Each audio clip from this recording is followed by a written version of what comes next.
राजा और मूर्तिकार की सुंदर कहानी। नमस्कार दोस्तों, स्वागत है हमारे गंगा ज्ञान धारा यूट्यूब चैनल में। आज की वीडियो में बहुत ही प्यारी ज्ञानवर्धक कहानी लेकर के आए हैं। आशा करते हैं आपको पसंद आएगी। दोस्तों, हमारे चैनल पर अगर नए हैं तो हमारे चैनल को सब्सक्राइब कर लें। आइए चलते हैं कहानी की ओर। एक बार की बात है, उदयपुर नामक राज्य में एक राजा रहता था जो कि अपनी रानी को बहुत ज़्यादा प्यार करता था।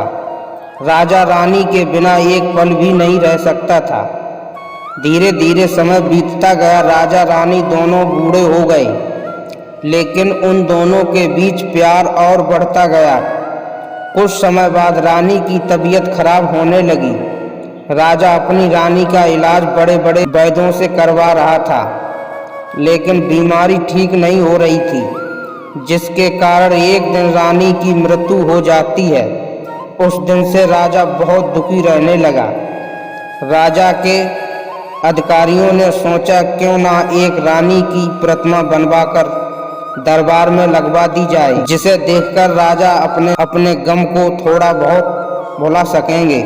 राज्य की सबसे बड़ी नदी के किनारे से एक बड़ा और शानदार पत्थर मंगवाया गया। इसके साथ ही पूरे राज्य में यह घोषणा कर दी गई कि इस पत्थर से रानी की प्रतिमा जो भी बनाएगा उसे 100 सुवर्ण मुद्रिकाएं दी जाएंगी। राजा के दरबार में बड़े बड़े मूर्तिकार आए और एक एक करके किसी ने एक बार कोशिश की तो किसी ने 2 बार कोशिश, लेकिन उस पत्थर को कोई काट नहीं सका। उस राज्य के सबसे बड़े मूर्तिकार को बुलाया गया।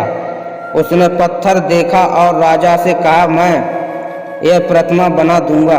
मूर्तिकार ने अपने हथौड़े से पत्थर को लगभग 100 बार तोड़ने की कोशिश की, लेकिन वह पत्थर नहीं टूटा।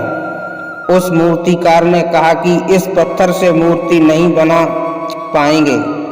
यह बोलते हुए पत्थर को वापस कर दिया। राजा के सभी लोग निराश हो गए, क्योंकि वह राज्य का सबसे बड़ा मूर्तिकार। सभी सोचने लगे, इस मूर्तिकार से यह मूर्ति नहीं तो कोई और नहीं बना सकता। तभी वहीं पर बैठा एक छोटा मूर्तिकार राजा के सामने आया और उसने राजा से कहा, महाराज, एक बार प्रयास मैं भी करना चाहता हूँ, अगर आपकी आज्ञा मिल जाए तो।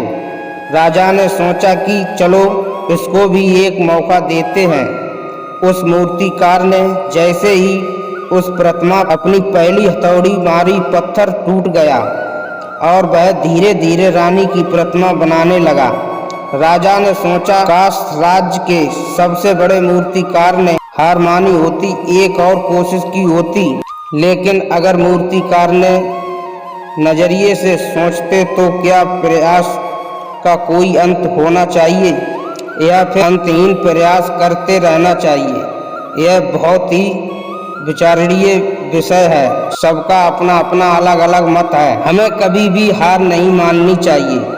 नमस्कार दोस्तों, इस कहानी से हमें क्या शिक्षा मिलती है? हमें कभी भी हार नहीं माननी चाहिए। हमें यही सोच रखनी चाहिए कि एक और प्रयास करके देखता हूँ, क्योंकि पहले से हार मानना नहीं चाहिए।